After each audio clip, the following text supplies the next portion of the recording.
So, over the last 5 months or so, I have been struggling to find a suitable upgrade of a replacement for my Samsung CRG5. And let me tell you, it's been a process, but I am happy to report that today I have found that replacement, and it just so happens to be the LG 27GN850 Nano IPS 27-inch HDR 10 gaming monitor. So let's dive into this savage monitor and see if it's worth its salt.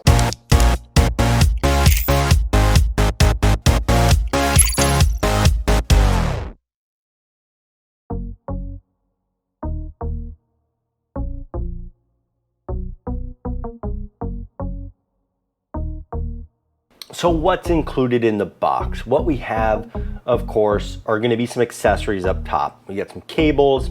It does come with one HDMI and one DisplayPort cable, which gives you a variety of choices to utilize this monitor for. It's going to come with the black and red mounting legs and mounting post with wire management clips in the back and an adjustable height mounting bracket for the monitor itself. It doesn't have any additional accessories other than the cables and of course the power supply, but that's all you really need to get this thing up off the ground. And of course you get the 27 inches of a super edgy looking monitor. It has a back mounting bracket that's black with red accents, and the circular design definitely adds to the cool factor. Now let's move on to specs. This bad boy is a Quad HD 2560 by 1440 Nano IPS gaming monitor. It hits 98% of the DCI P3 scale. Nudge nudge for you creators out there. This is fully HDR 10 compatible, able to hit 1 billion plus shades of color. It has a 1 millisecond response time, and the panel again is an IPS panel. It features full 178 degree viewing angles from all sides,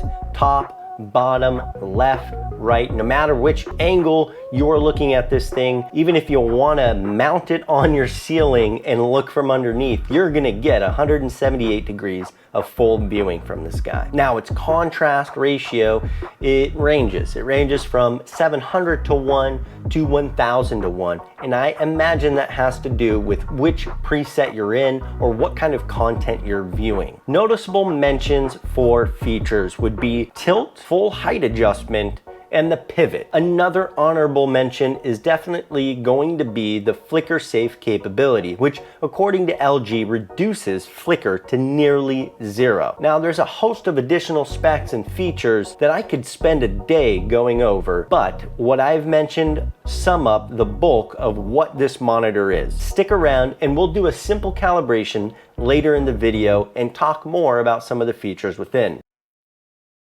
I've been fortunate enough to review about 3 monitors on this channel, so I know a lot of the questions that you guys have. The first question I want to answer is, how well does a 144 Hz perform? Do we see any ghosting? Is there artifacting, screen tearing, anything going on while driving this monitor? Now I'm recording at 120 frames per second, and as you can see here, this monitor is reading out at 144.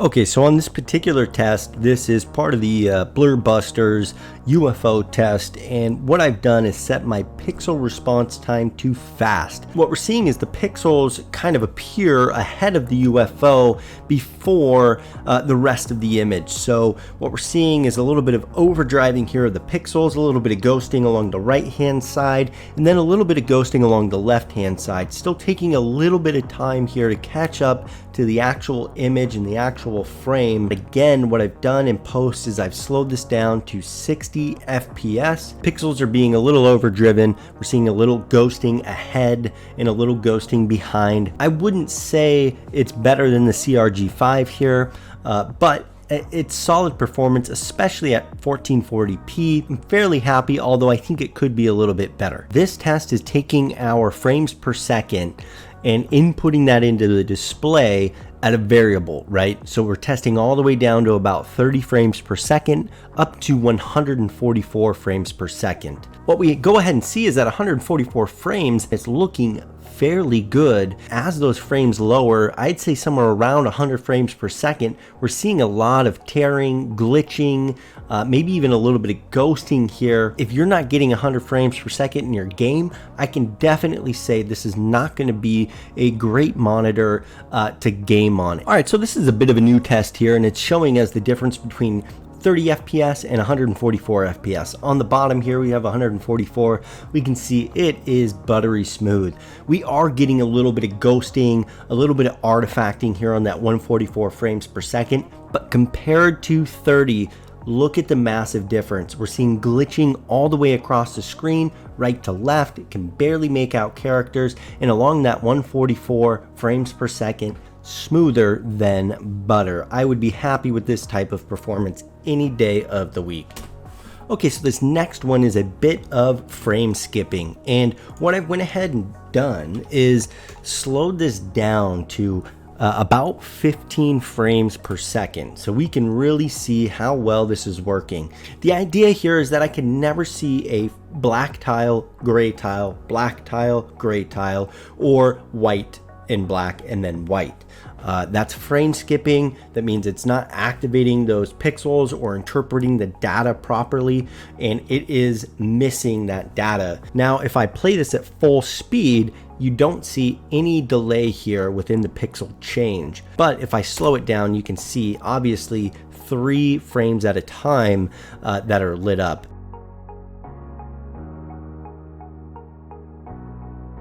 So we've tested the frame rate capability of the monitor using the UFO test. We went over all those specs. Now I do want to do a little bit of testing here in live gameplay. So this is some real world actual use. I'm going to do some multiplayer in Call of Duty Modern Warfare. Okay, so pulling up Call of Duty, running this guy at 144 frames per second, capped out with FreeSync off, running the monitor at 144 Hertz, and seeing what kind of ghosting, pixel response, artifacting, motion blur we're going to get. So let's dive in and dissect this and see what we get here. Again, I've slowed this down from 144 frames per second to 60 frames per second, so we can see what kind of actual motion blur, artifacting, any type of discrepancies that we're going to get. Okay, so if you guys go ahead and take a look here, down at the gun, what we're going to see is as I draw this gun, there's a lot of motion blur. I have 2 characters staring at me with 2 gamer tags. Big issue here, if I'm shooting the wrong gamer tag, the wrong character, this is going to cause some problems for me. Maybe this is something FreeSync will help me with, but so far, not a huge fan of this particular scenario. Okay, go ahead and take a look at these lights up here. Now, if I slowly go frame by frame, you can tell as I move around, you're definitely getting multiple lights. The fixture itself is moving. The light itself is moving. We're seeing about up to 4 total, which is, yeah, whatever. All right, just so you guys know that we have switched over to the FreeSync. If we go into the Radeon settings, we can see that FreeSync is enabled. So let's go ahead and let's see if we get a noticeable difference. So diving in here, looking at this motion blur, just at a half frames per second, so about 60 frames per second here. It's not terrible. Slow it down a little bit more, and I'm definitely getting some good motion blur here. That's not really a good thing. It's just a lot happening. So this interaction caught me by surprise. Again, FreeSync is on, and here I am. I'm getting a ton of motion blur, a ton of ghosting here with this character. Seriously, slow this down, you guys, and check it out. This was pretty bad for FreeSync being on. Maybe I was skipping some frames due to graphics here. The second interaction was much, much better. If I slow it down frame by frame, I'm not getting nearly the same amount of ghosting going on in motion blur. So I want to go ahead and throw a little standard test in here, looking at this number 9, see how much blur we get. It's pretty good until I start to pick up the pace, and then it gets a little bit of blur, but not bad. This last interaction, what a great interaction here. I'm going to slow this down so you guys can see, but almost no motion blur. Very crisp character across from me.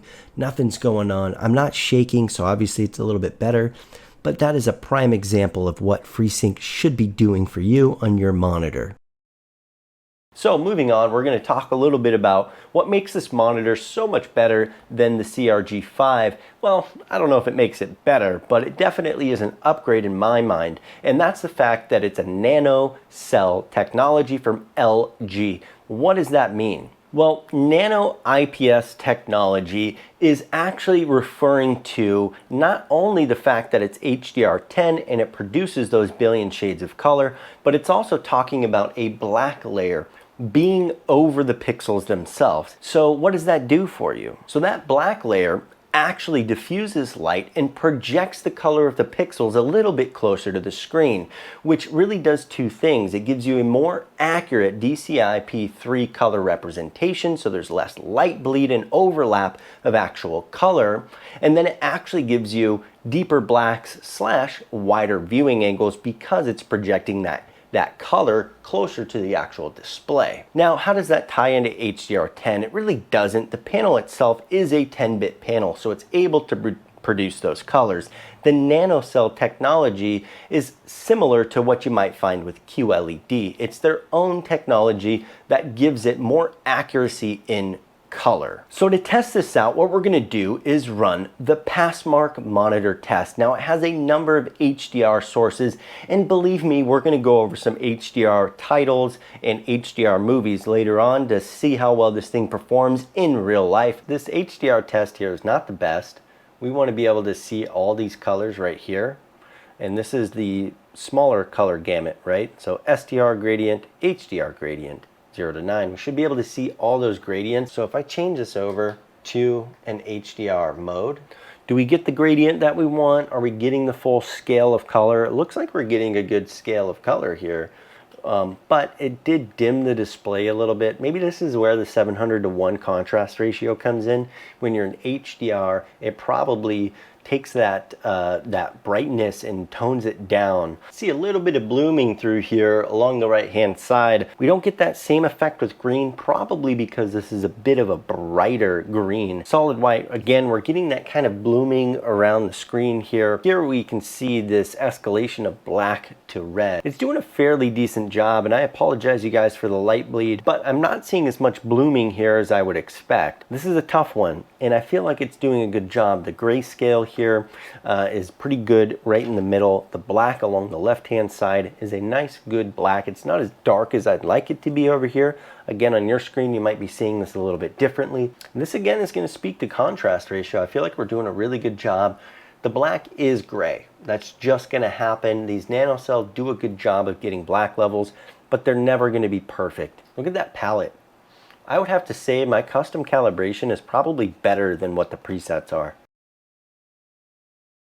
So I feel like we've hit a lot of really good things, and my main point was to upgrade my monitor to something that's true HDR. So what I'm going to end this by doing is I'm going to play, and I'm going to put over my voice here, some HDR content, both from movies and from game sources. So as I do that, I'm going to go ahead and wrap up, talk about my own custom calibration. I'll put the values down below for you guys to check out, and I'll tell you my overall opinion of this monitor.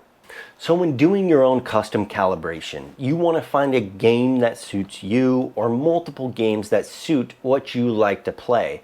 And then you want to open your menu and you want to go through and calibrate as much as you possibly can.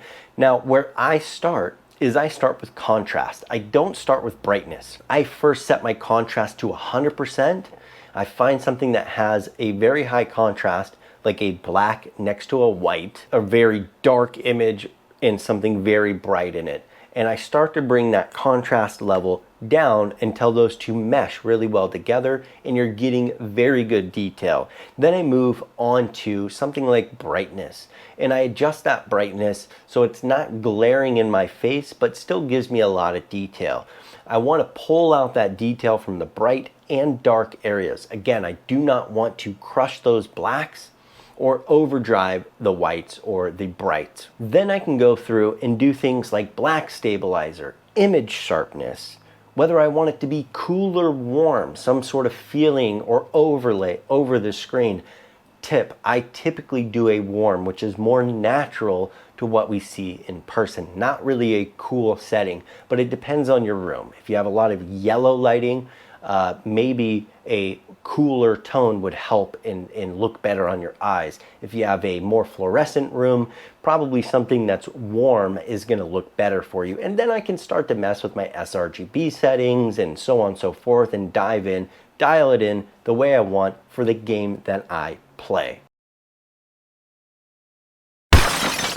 There's not really much more to say. It's a great looking monitor. It fits my desk really well. It has a ton of options to be able to tilt, rotate, turn, do all that fun stuff. No, there's no pan, but you can definitely get a lot of use out of it, whether it's your main monitor or your side monitor, if you're one of those streamers that likes to have that. So for that reason, I think it hits an all-around solid note with only a few simple drawbacks. And if you're an avid gamer that plays nothing but games and you don't use your computer for anything else, check out my review on the CRG5. Maybe then you'll have a monitor that fits your build. I know we went over the calibration. I know we went over each individual UFO test. We tested an HDR input on Borderlands 3. Now, did I see a night and day difference? No. I did see some noticeable brighter and higher contrast moments between the two. Now, I don't have a ton of HDR titles and I don't have a large staff of people, so each test that I run, I do everything on. Now, in the UFO test, I think it did fairly well in some areas and not so well in others. In fact, it can't really keep up with high frames and high movement. There's a lot of motion blur, there's a lot of pixel retention, there's a lot of, I don't know if I would call it artifacting, but there's definitely something funky going on. Now, that's not really why I bought this monitor. I bought it for the HDR purposes. And again, I apologize that I couldn't dive into it a little bit more with you guys. However, when it comes to overall practicality, I'm using this not only for gaming, but I'm a creator. I have a lot of video that I'm editing, and I'm editing in 1440p, and I want to be able to edit in HDR 1440p, and I want to watch content that's HDR, such as Star Wars, or play a title that's HDR, Shadow of the Tomb Raider, maybe a little Assassin's Creed, and now I get to do that all for $449, and it doubles as a decent gaming monitor for me. So I think they definitely hit the nail on the head with this monitor. Well, hey you guys, it's about that time to wrap up the video, and I appreciate everyone who watched, all the subscribers. We're almost at 1,000. We keep putting out little bits of videos here and there, making some longer ones, some shorter ones. We're testing it out to see what you like. So if there's anything you recommend or you want us to cover, put it in the comments below. Otherwise, we're going to keep making great content like we always have. And as always, if you made it this far, please hit that like button. Definitely subscribe, share it with all your friends so they can see what we're doing here at Techcessory. We want to grow to be able to offer more videos like this to you guys, not only now, but far into the future, and we want to cover so much more. So I appreciate you guys as always, and I'll catch you in the next video.